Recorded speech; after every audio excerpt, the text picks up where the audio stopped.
입교수익을 마쳤습니다. 우리 나가실 때에 우리 두 친구 위해서 오늘 우리 박수로 한번 축하하면서 우리 축하하겠습니다.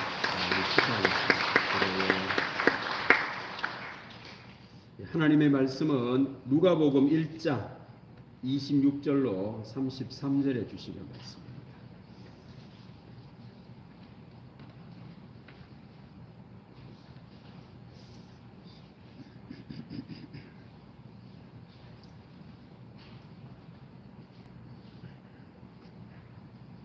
누가복음 1장 26절로 33절의 말씀입니다. 여섯째 달에 천사 가브리엘이 하나님의 보내심을 받아 갈릴리 나사렛이란 동네에 가서 다윗의 자손 요셉이라 하는 사람과 약혼한 처녀에게 이르니 그 처녀의 이름은 마리아. 그에게 들어가 이르되 은혜를 받은 자여 평안할지어다. 주께서 너와 함께 하시도다 하니 처녀가 그 말을 듣고 놀라 이런 인사가 어찌함인가 생각하며 천사가 이르되 마리아여 무서워하지 말라. 내가 하나님께 은혜를 입었느니라. 보라 내가 잉태하여 아들을 낳으리니 그 이름을 예수라 하라. 그가 큰 자가 되고 지극히 높으신 이의 아들이라 일컬어질 것이요 주 하나님께서 그 조상 다윗의 왕위를 그에게 주시니 영원히 야곱의 집을 왕으로 다스리실 것이며 그 나라가 무궁하리라. 아멘. 오늘도 대림절 두 번째 주일을 맞이하여 우리 하나님께 예배드리는 우리 모두에게 우리 하나님의 은혜와 평강이 우리와 함께 하실 줄로 믿습니다. 오늘은 대림절 두 번째 주일입니다. 예수님의 오심을 기다리는 주일입니다. 이 대림절은 이 세상에 태어난 모든 사람은 예수님을 기다리고 살아야 함을 교훈하는 그런 절기라 하겠습니다. 예수님 없이는 살아갈 수 없음을 깨닫는 절기가 대림절이라 하겠습니다. 과연 정말 예수님이 없이는 이 세상을 살아갈 수 없을까요? 알아봐야 됩니다. 만일 예수님 없이도 살아갈 수 있는데 예수님을 기다리고 살아야 한다면 그건 거짓말입니다. 그럼 안 믿으면 되지요. 손해볼 것 같은데 뭘 갖고 예수 믿겠어요? 그런데 예수님의 가르침대로 예수님을 안 믿으면 안 되는 놀라운 일이 예수님 믿는 것에 있다면 반드시 예수님을 기다리고 예수님을 믿어야 할 겁니다. 예수님께서 이 땅에 오신 사건은 인류에게는 획기적인 변화, 전환이 일어난 사건입니다. 예수님은 과연 우리에게 무엇을 주셨기에 우리 사람의 삶에 획기적인 변화, 이 놀라운 은혜가 임했을까요? 우리 성도도 예수님을 통해 하나님이 주시는 것을 받아 내 삶의 새로운 길, 변화, 기적이 일어나는 삶을 사는 여러분들 되시길 바랍니다. 과연 예수님이 오셔서 무엇을 주셨기에 우리는 예수님을 기다리고 살아야 할까요? 오늘 하나님의 말씀을 통하여 은혜를 나누려고 합니다. 자, 말씀을 떼어주세요. 오늘 어떤 말씀은 여섯째 달이란 세례 요한의 어머니하고 예수님의 어머니하고는 친척 관계였습니다. 친척 관계. 그 세례 요한이 잉태가 되었다라는 소식을 듣고 6개월이 지난 겁니다. 그래서 세례 요한의 어머니 엘리사벳이 세례 요한을 임신하고 난 뒤에 마리아에게 왔는데 그때가 6달이 지났다라는 겁니다. 천사 가브리엘이 하나님의 보내심을 받아 마리아에게 왔습니다. 욥기에 보면은 마귀는 하나님을 보내심을 받고 가는 게 아니고 너 어디 갔다 왔어? 라고 하나님 물으니까 마귀가 이런 말합니다. 이리저리 두루 돌아다니다. 마귀는요 하나님이 가라고 하는데 안 가고 지 가고 싶은 대로만 가요. 그러면서요 나쁜 짓을 하는 겁니다. 죄를 짓습니다. 하나님이 하라는 건 하지 아니하고 사람들을 유혹을 해가 죽음의 길로 인도하는데 하나님의 천사들은 그렇게 하지 않는다. 하나님의 보내심 꼭 그것만 하는 천사들이라. 가브리엘이 하나님의 보내심을 받아 마리아에게 왔습니다. 그리고는 이렇게 인사를 합니다. 그 다음 말씀 보십시다. 그에게 들어가 이르되 은혜를 받은 자여 평안할지어다 주께서 너와 함께 하시도다 하니 처녀가 그 말을 듣고 마리아가 그 말을 듣고 놀라 이런 인사가 어찌함인가 생각하네. 그러니까 들어보지도 못한 인사였습니다. 생소한 인사. 그래서 그 인사가 너무 놀라워서 마리아가 깜짝 놀랐다. 어찌 이런 인사가 나에게? 라고 반응을 합니다. 그럼 사람들은 무슨 인사를 할까요?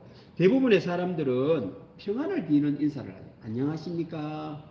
다른 나라 사람들은 샬롬, 평안, 평안이 임하기를 이런 인사를 합니다. 뿐만 아닙니다. 또 좋은 날을 빕니다. 좋은 날입니다. 좋은 날 되세요. 때로는 진지 드셨습니까? 우리나라 밥 먹었습니까? 라고 인사를 합니다. 혹시 배고프고 살지는 않습니까? 배고프지는 않습니까? 이런 말입니다. 어려움은 없지요? 이런 인사입니다. 좀 친하면 서로 집안의 상황을 묻고 경사스러운 일에 대하여 축하를 하면서 인사를 합니다. 아유, 이번에 땅 샀다면서요. 아이고, 이번에 아들이, 딸이 시집가고 장가 갔다면서요. 아이고, 이번에 아들이 좋은 일이 있다면서요. 손자 봤다면서요. 라고 인사를 하면 고맙다라고 합니다. 축하를 합니다. 이런 대부분의 인사는 바라는 것이 들어있습니다. 아이고, 이래 됐으면 좋겠는데 바람이 들어있는 인사들 말이라 하겠습니다.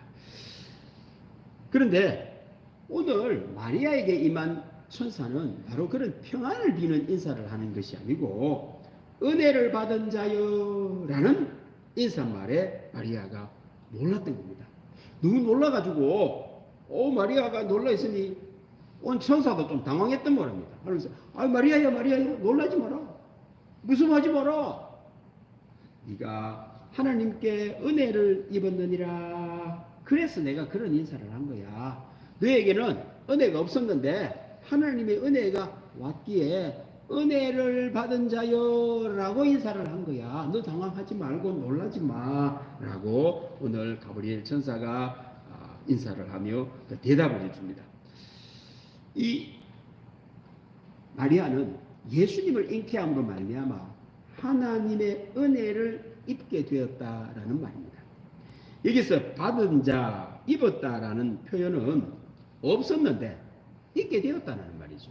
옷을 입었다라는 말은 옷이 벗은 상태, 내 몸에 없었는데 이래 걸쳤다라는 겁니다. 없었던 것이 입게 되는 것을 입었다라고 표현을 하듯이 은혜 또한 마리아에게 없었는데 마리아 것이 아니었는데 하나님이 척 입혀주시니 은혜를 입은 자가 되었다라는 그 말입니다. 받았다라는 말도 없었는데 내 손에 없었는데 누군가가 선물을 주듯이 줌으로 말미암아 내가 이를 받았다라는 그런 뜻이죠. 그래서 선물이 왔어 받은 것처럼 은혜 또한 없었는데 마리아에게 없었는데 하나님을 통해서 천사가 주니 마리아가 그 은혜를 받게 되었다라는 말이 받았다라는 표현입니다. 곧 하나님의 은혜는 사람들에게 없었는데 마리아가 예수님을 잉태하면서 이런 인사를 듣게 되었고 은혜가 마리아에게 임했고 은혜가 마리아 것이 되었다라는 그런 말입니다.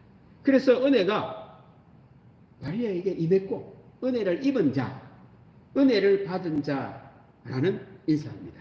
여러분 예수님을 믿으십니까? 여러분들 모두가 다 이제는 은혜를 받은 자입니다. 한번 따라합시다. 나는 은혜를 받은 자다.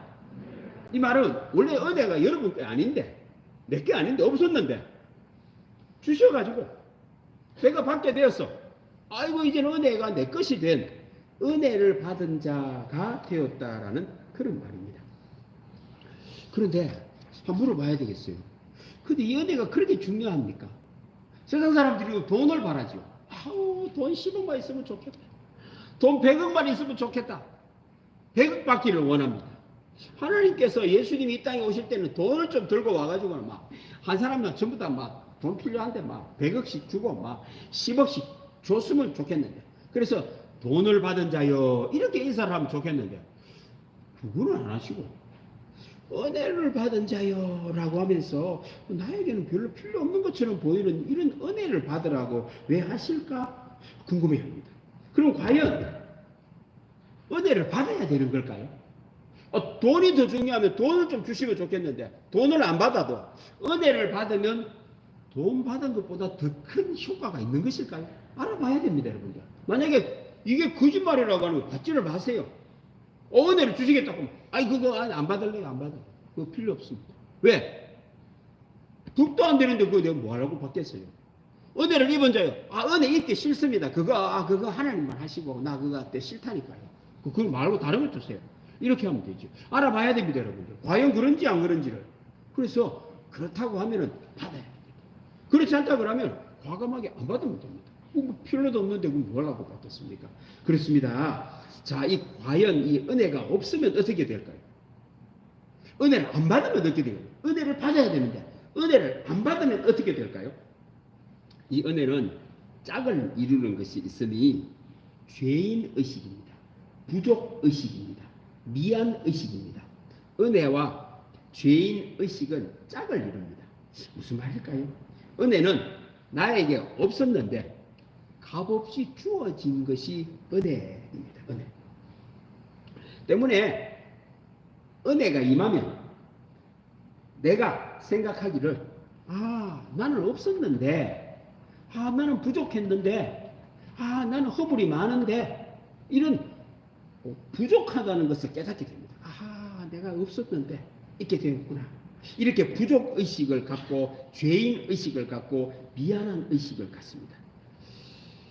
내가 없던 걸 내가 줬으니까 내가 없었는데 없었어. 내가 없던 사람이었구나. 은혜가 임하면요 죄인 의식을 갖습니다. 내가 부족했다는 걸 깨닫게 됩니다. 은혜가 없으면요 그걸 깨닫지를 못합니다. 때문에 은혜는 두 방향을 띱니다. 한쪽은 바깥쪽으로 방향으로 나가는 게 나고 또 하나는 안쪽으로도 이 방향을 갖고 은혜가 임합니다. 은혜가 임하면 바깥쪽으로는 감사하는 마음을 갖습니다. 외부적으로는 은혜가 임하면은 감사하는 마음을 갖습니다.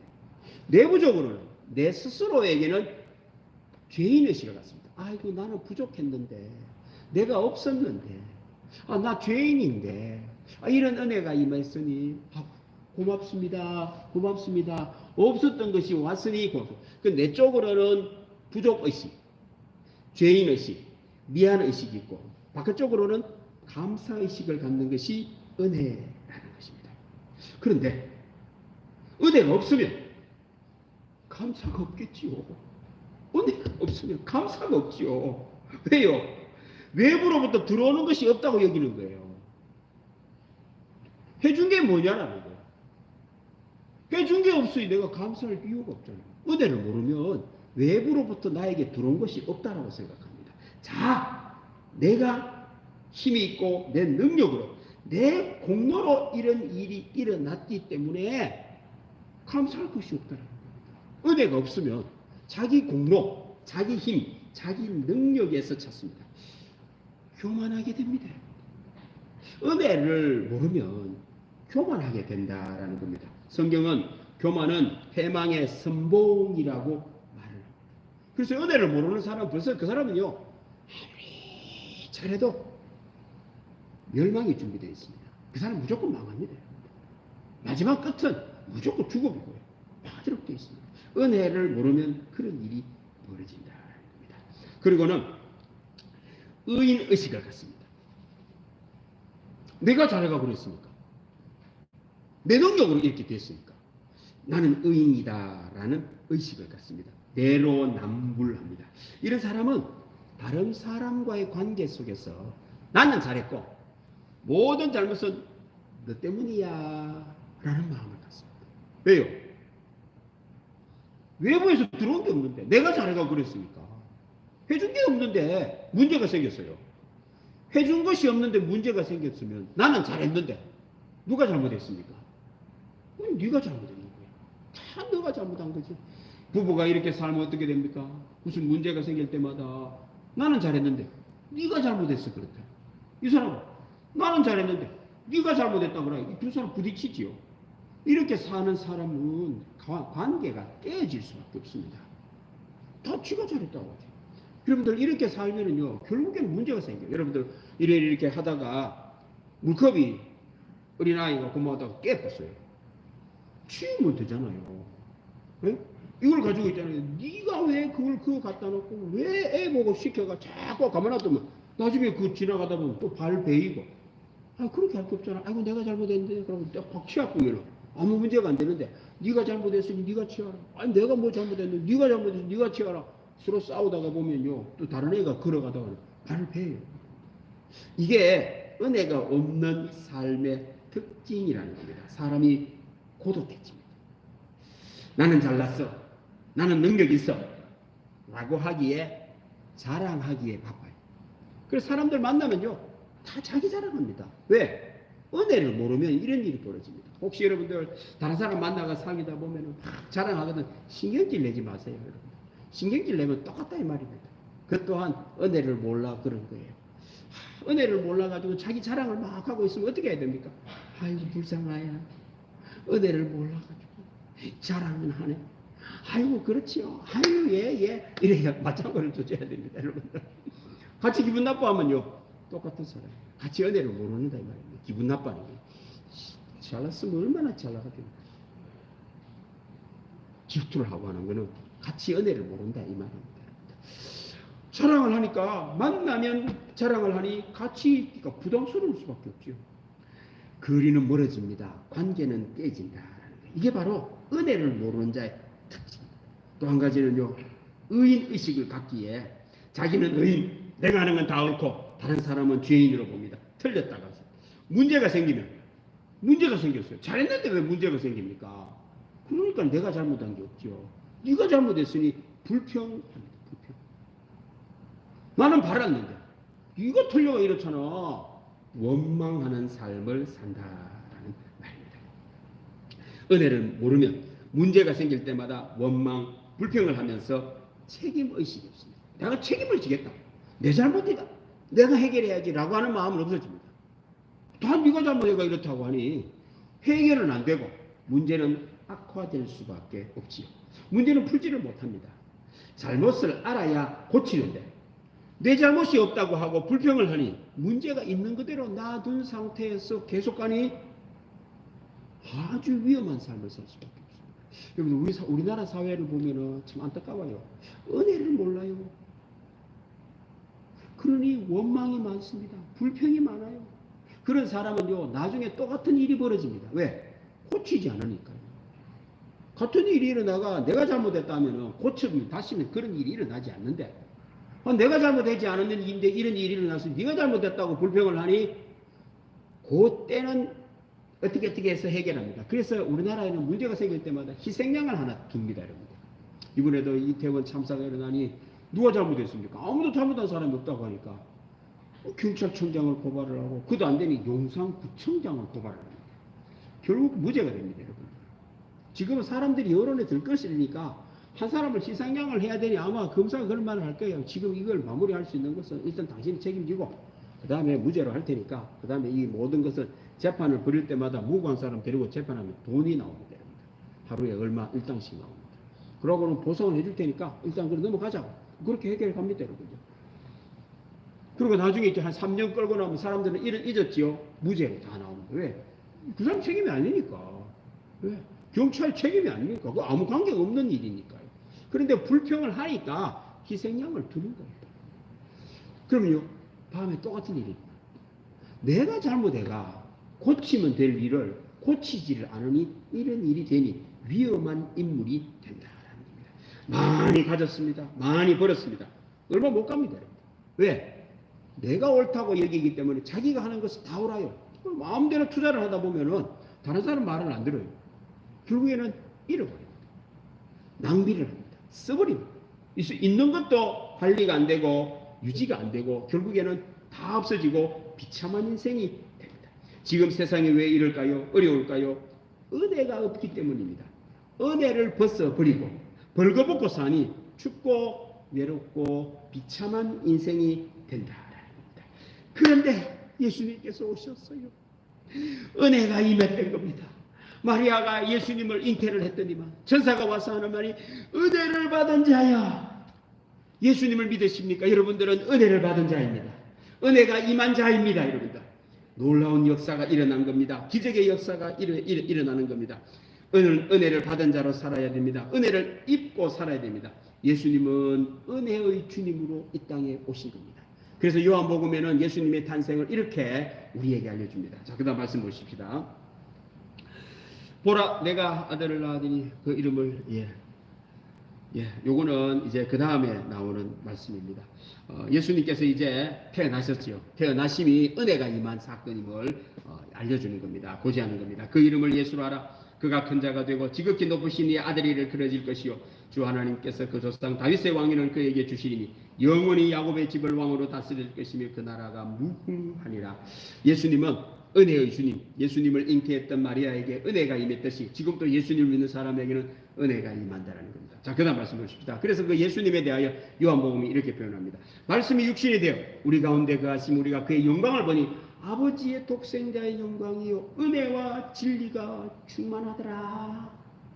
그 예수님을 믿은 사람, 예수님을 받은 사람에게는요 하나님의 은혜가 충만하게 임하고 하나님의 진리가 충만하게 임한다라는 말입니다.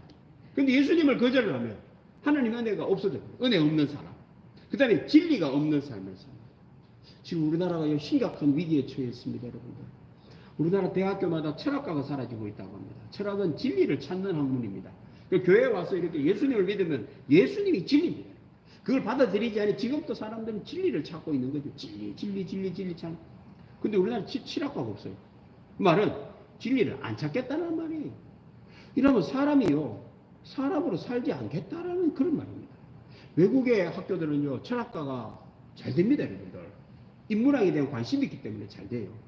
사람을 직장을 뽑을 때도요 철학과 나온 사람 뽑습니다. 여러분들. 우리나라는 철학과 나온 사람 안 뽑아요. 그리고 철학과를 안 간다는 거예요. 진리를 안 찾겠다라는 겁니다. 야, 이거 진리가 없는 사회가 되면 사람이 사람답게 못 산다 이 말입니다. 여러분들. 이번에 임윤찬이라고 하는 피아니스트가 세계에 1등상을 받았어요. 어떻게 1등을 받았느냐? 피아노 치는 거 한번 보셨습니까, 여러분들? 임윤찬이가 피아노를 치면은 사람의 마음을 움직이는 감동을 주는 피아노를 친다고 합니다. 어떻게 그렇게 될 수가 있나요? 그 스승, 임윤찬이를 가르쳤던 선생님이 미국의 줄리아드 음대를 갔는데 열심히 피아노를 시험을 치면 선생님들이 학점을 A를 안 주고 C, D를 주는 거예요. 아니 선생님 왜 이래 주세요. 그래가 막 6개월 동안 막 밥도 안 먹고 피아노를 D를 딱 주고 왜 이러냐고 그걸 물으니 야, 이 피아노를 들으면 기계 소리가 난다. 기계 소리. 사람의 소리가 나지 않고 기계 소리가 나고 몸에서 갈증이 생긴다. 갈증이. 야, 어떻게 그런 소리를 낼 수가 있냐? 그런 소리 말고 기계 소리를 내지 말고 사람 소리를 좀 내봐라. 내가 들으면은 흡족하고 기쁘고 내 마음에 감동이 되는 그런 피아노를 쳐야지. 니는 무슨 뭐 기계처럼 그래 쳐가 되나? 아, 그 어떻게 그래 칩니까? 이 사람아, 니 사람을 알아야지. 사람을. 피아노만 치니까 니는 완전 기계적으로만 피아노 치잖아. 피아노 듣는 사람이 어떤 마음으로 피아노를 듣고 있고 어떤 상태인지를 알고 그 사람 마음을 생각하면서 피아노를 쳐야 그 듣는 사람이 그 피아노를 들을 때만 마음이 편안하지. 아, 처음 듣는 이야기였습니다. 그 무슨 말입니까? 그럼 어떻게 하면 됩니까? 했더니만 너 책을 읽으라는 거야. 사람에 대하여 아는 책을 읽으라 하면 인문학 책을 권면해 주더라라는 겁니다. 고전을 읽으면서 너 지금부터는 피아노 치지 말고 이 책 읽어라. 책 읽어라. 사람이 뭔지, 사람이 어떤 상태가 되어 있는지, 어떤 걸 원하는지 그걸 알고 그래서 그 마음을 편안하게 해주기 위하여 피아노를 쳐. 피아노 배우러 갔다가 책 읽고 왔다는 거예요. 근데 잘 안 되더라는 거예요. 왜? 자기는 피아노만 치면 될 줄 알았는데 피아노만 치면 안 된다. 그래서 학교에 한국에 와가 교수가 되어가는 자기가 가르치는 아이들은 철저하게 책을 읽힌다고 합니다. 이번에 임윤찬이는 단테의 신곡을 20번 넘게 읽어가 외운 겁니다. 단테의 신곡은 시로 되어 있다고 합니다. 시. 그래서 사람은 어떤 마음의 상태고 무엇을 원하고 어디를 가기를 원한다는 걸 잘 알고 있다고 합니다. 그래서 그 피아노를 친다고 합니다. 내 피아노를 듣는 사람의 상태가 어떻고 저 사람들이 원하는 게 뭐지? 하고는 아니 듣는 사람들이 기계 소리를 듣는 것이 아니고 평안한 소리를 들리더라는 거예요. 앞으로 여러분들 이제 피아노계는요. 그래서 우리나라에도 지금요 이 문학 붐이 일어나가. 우리나라가 지금 결혼을 안 하고 애들이 안 낳죠. 왜요? 사람이 사람을 알아야 되는데 지밖에 몰라. 그 같이 사는 게 부담이 되죠. 그럼 계산직이 되잖아요. 아이고 결혼을 하면은 아이고 잔소리야. 의회 듣고 집을 사야 되는데 몇 억이 드는데 그거 봐야 뭐 그냥 사는 게 아니야. 애 낳으면 아이고 키우는데 뭐 대학 졸업할 때 5억이 든다. 내가 무슨 수로 돈을 모으고 나는 그럼 뭐 하고 사노? 아이고 하다 보니 애 낳는 게 부담이 돼요. 결혼 자체가 부담이 됩니다. 아이고 뭔 소리 합니까 여러분들. 진리가 없으니까 그렇지. 사람을 모르고 하니까 그렇지. 요즘 우리나라 지금 애 낳게 하려고 난리잖아요. 애 낳게 하는 방법 딱 한 가지 있어요. 사람이 사람을 알면 되지. 인문학 책 읽히면 돼요. 아니요. 저는요. 성경 읽어야 된다고 생각해요. 뭐 읽으면 된다고요? 성경 읽으면 돼요. 여러분 많이 낳게 하고 싶습니까? 성경 읽으면 됩니다. 책을 읽으면 애 낳게 돼 있어요. 왜? 사람이 사람을 이해하는데 왜 안 하겠어요? 희생 없이 열매가 어디 있습니까? 그걸 즐거워하는데 왜 안 되겠어요?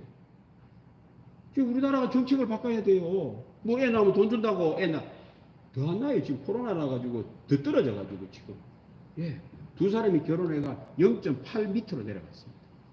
기하 급수로 떨어집니다. 이제. 아무리 애를 써도 안 돼요. 뭐 예산을 뭐 수십조로 만들어가 했는데도 계산을 안 하지. 자기 계산을 해가지고 내 편하게 사는데 국가적으로 내가 뭐 할 게 뭐 있느냐. 진리를 모르면 이랬습니다. 예수님이 곧 길이요 진리십니다. 어디가 진리 찾을 거 없어요. 예수님이 진리시라니까요. 예수님을 알면은요 길이 열립니다. 예수님은 은혜입니다. 예수님을 믿을 때에 은혜가 임합니다. 예수님을 믿을 때에 진리가 임합니다. 이 놀라운 일이 벌어지는 사건이 예수님이 우리에게 임하신 사건이요 예수님을 믿는 놀라운 일이 예수님을 믿는 사건 속에 들어있다는 거예요. 은혜가 임하면 이런 일이 있습니다. 자, 그 다음 말씀 보십니다. 은혜가 임하면 두 가지가 임하면 첫째 영원히 야곱의 집을 왕으로 다스립니다. 첫째 은혜가 임하면요 예수님이 우리를 다스리시고 두 번째는 예수님의 나라가 무궁하리라. 인간의 나라가 아니라 예수님의 나라가 망하지 않고 무궁무진하게 계속 있다. 이런 복이 은혜를 입은 자에게 임하는 복입니다. 첫째는요 은혜를 입은 자는 예수님이 다스리신다. 지금까지는요 은혜가 임하지를 않았어요. 예수님 믿지는 않았습니다. 내 삶은 내가 다스리지. 내 인생 내가 살지. 누가 나를 다스려? 라고 했는데 예수님을 믿으면 은혜가 임해가지고 내가 내 삶을 인도해 가는 것이 아니고 예수님이 다스리시기를 원합니다. 이게 은혜 받은 자에게 임하는 겁니다. 예수님의 통치가 시작된다라는 그 말입니다. 근데 예수님 눈에 보이지도 않는데 통치합니까? 믿음으로 다스리십니다. 말씀을 믿음으로 받고요. 믿음으로 예수님을 믿을 때에 진짜 예수님이 영으로 말씀을 우리를 다스리신다라는 겁니다. 예수님을 믿으면 우리에게 믿음이 생깁니다. 이 믿음이 얼마나 중요하냐면요. 사람은 모두가 다 종교심이 있습니다. 믿음의 욕구가 있다라는 말입니다. 무슨 나무로 신상을 세우든지 돌을 신상으로 세우든지 부족한 것을 의지를 해서 얻기를 원하는 종교심이 있다. 믿고 싶은 마음이 있다. 이걸 믿음의 욕구가 있다. 우리는 인격적인 하나님을 믿기에 눈에는 보이지 않아도 약속의 하나님을 믿는 우리입니다. 진짜 하나님. 세상은 가짜를 믿는 거죠. 그냥 세워놓고 믿음의 욕구로 알고 산다라는 겁니다. 그런데 이 믿음의 욕구가 사라지면 사람이 잘 될 것 같은데 병이 듭니다. 러시아가 구소련 일대에 수도인 모스크바는 굶주림에 시달렸다고 합니다. 먹을 것이 부족해가지고 줄을 서야만 먹는 일이 벌어졌다. 그런데요, 밀 생산 지역에는 밀이 남아 돌아가지고 썩어 버리는 일이 벌어진 거예요. 이게 이해가 안 되지 않습니까? 아니 그 실어가 와가지고 주면 그 넉넉한데 어떻게 한쪽은 먹을 게 없어가 굶주림에 시달리고 한쪽은 버리는 일이 벌어지느냐 말이죠. 그래가지고 이상해가지고 물어봤다는 거예요. 아니 어떻게 이런 일이 벌어져? 이거 실어가 오면 될 거 아니냐라고 했더니만 트럭을 보내가 싣고 오면 꼭 강도가 중간에 나타난다. 그 차 운전하는 사람, 하고 그 관계되는 사람이 또 강도 짓을 해가지고. 그러니까 운전자가 살해가 되는 일이 몇 년 동안 계속 일어났다. 운전을 안 하려고 그런다는 거예요. 결국에는 밀수송하는 것을 포기를 했다고. 사람이 자꾸 죽으니까. 그러니 이게 한쪽은 굶어 죽고, 굶어가지고 먹을 것이 없고, 한쪽은 음식이 남아 버리는 일이 벌어졌다는 겁니다. 어찌 이런 일이, 상식적으로는 이해 안 되는 일이, 이런 일이 벌어질까요? 소련은 공산주의를 시작하면서 종교는 아편이라고 하면, 특별히 우리 예수님을 믿는 믿음, 이것은 아편이라고.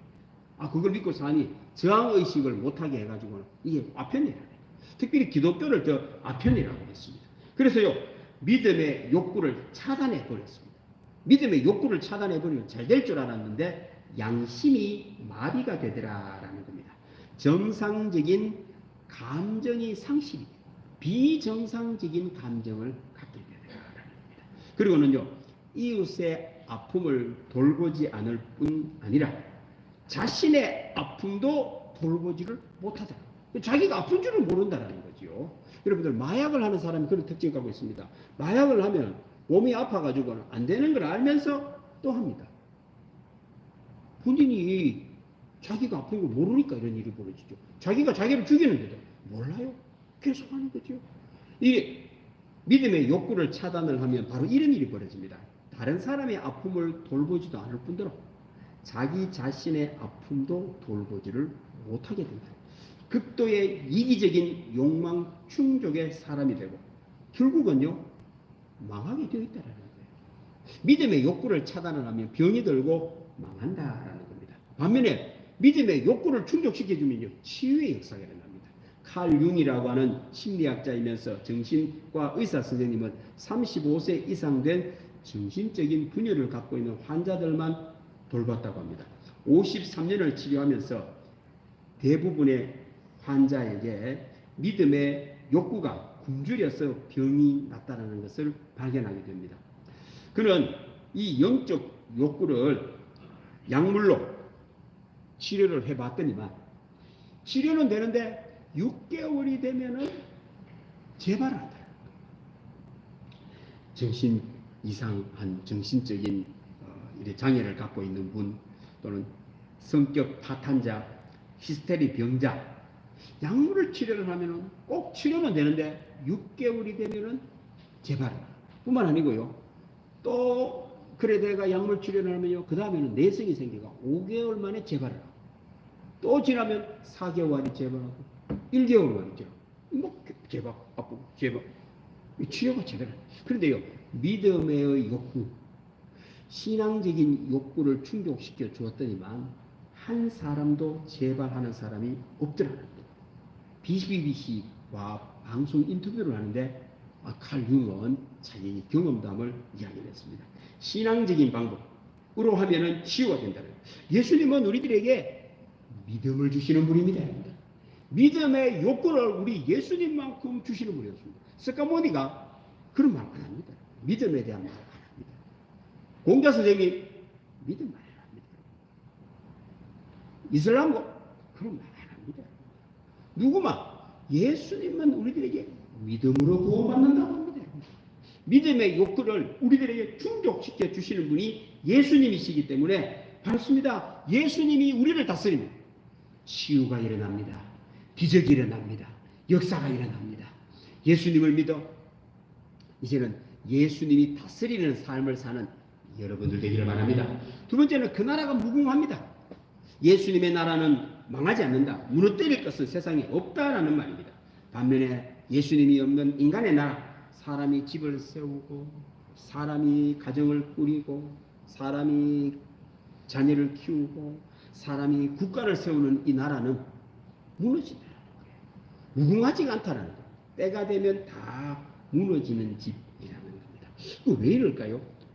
사람이 병이 들면 그 병의 원인을 제거해야 됩니다. 완전히 제거해야 됩니다. 고름이 있으면 조금이라도 남겨두면 또 고름 또 생기잖아요. 그래서 끝까지 다 짜야 됩니다. 깊숙하게 고름이 들어있는 거는 짜다짜다 병원에 가야 돼요. 수술해야 됩니다. 찢어가 속에 있는 것까지 완전히 제거를 하면 치유가 됩니다. 병이란 이렇게 바이러스, 세균도 한 개라도 있으면 재발을 합니다. 예수님이 없는 인간 나라는 은혜를 모른다 그랬죠. 자기 의로 산다 그랬습니다. 나는 의롭고 남이 잘못됐다. 다른 사람을 죄인으로 봅니다. 문제가 생기면 불평을 하고 원망을 한다라고 말씀을 드렸습니다. 원인은 제거해야 되는데 원인은 놔둔 채 문제를 해결하려고 하니 반드시 재발하는 거예요. 예수님의 나라가 오면 예수님을 통하여 내 잘못을 아는 겁니다. 내 허물을 압니다. 은혜를 아는 것은 내 부족하다라는 죄인의식을 갖는다 그랬잖아요. 내가 없었는데, 내가 잘못했는데, 이런 놀라운 일을 주셨으니 미안한 마음을 갖고 죄인의식에 갔습니다. 근데요, 이 죄인의식이 없으면 내가 의인이야. 문제가 생겼어요. 나를 치료하면 되고 내가 회개를 하고 고치면 깨끗하게 해결될 일인데 나는 문제는 놔둔 채 네가 잘못했다고 네가 고쳐라는 거야. 자, 그래가지고 이 해결됐습니까? 금방 재발합니다. 왜? 원인이 4개 있는데 여기 죄 덩어리가 아직 남아있는데 이걸 자꾸 그래 뭐 다른 걸 해결한다고 해결됩니까? 또 재발하고 또 문제 생기고 또 생기고 또 싸우고 또 있니까 해결이 안 됩니다. 이게요, 예수님의 나라가 안 되면 인간의 나라는요 계속의 어려움이 오고 계속해서 문제가 생기는 특징을 갖고 있습니다. 나를 돌아보지 않기 때문에 그렇습니다. 문제의 원인을 죄에서 찾지 않습니다. 내 죄에서 찾지를 않습니다. 여러분들, 예수님을 믿는 사람은, 은혜가 임한 사람은요, 문제의 원인을 예수님의 십자가를 통하여 나에게 찾습니다. 어려울 때마다 나를 돌아봅니다. 회개를 합니다. 반성을 합니다. 문제의 원인이 제거되니 여러분들 재발하지 않습니다. 영원히 치유되고 영원히 회복되는 은혜가 있다라는 그 말입니다. 예수님은 우리들에게 은혜를 주시려고 이 세상에 오셨습니다. 여러분들에게 은혜를 주시려고 오셨습니다. 예수님을 기다리고 살아야 됩니다. 예수님을 믿으십니까? 이제 여러분들 확신을 하십시오. 오늘 이 예배당을 나갈 때에요, 나는 은혜를 받은 자, 여러분들의 정체를 확실하게 하고, 나는 어떤 사람이라고요? 나는 은혜를 받은 사람. 은혜를 받은 사람. 나는 은혜를 입은 사람. 원래 없었는데 내 거 아닌데 내가 은혜를 입었다. 밖으로는 감사하시고요, 안으로는 나를 돌아보기를 바랍니다. 문제가 생길 때마다 회개를 하면요, 예수님이 지금도 다스리시고 믿음을 주셔서 우리를 영원한 천국의 길로, 생명의 길로 인도해 주실 줄로 믿습니다. 기도하겠습니다. 하나님 아버지, 감사합니다. 대림절 둘째 주일날 예수님을 내 구주로 믿으며 은혜를 받은 자로 살게 하시니 감사합니다. 오늘 예배된 우리 모든 믿음의 교우들은 예수님만을 구원자로 믿어 은혜를 입은 자, 은혜를 받은 자로 살게 하여 주옵소서. 그래야 예수님이 다스리시고 통치하시고 예수님이 친히 인도에 가실 때에 늘 감사하는 마음으로 살게 하시고 어려움이 있을 때마다 회개하고 나를 돌아보고 치유의 역사, 회복의 은혜, 기적의 역사 일어나게 하여 주옵소서. 감사드리며 예수님의 이름으로 기도드립니다. 아멘. 101장 우리 함께 찬양하겠습니다.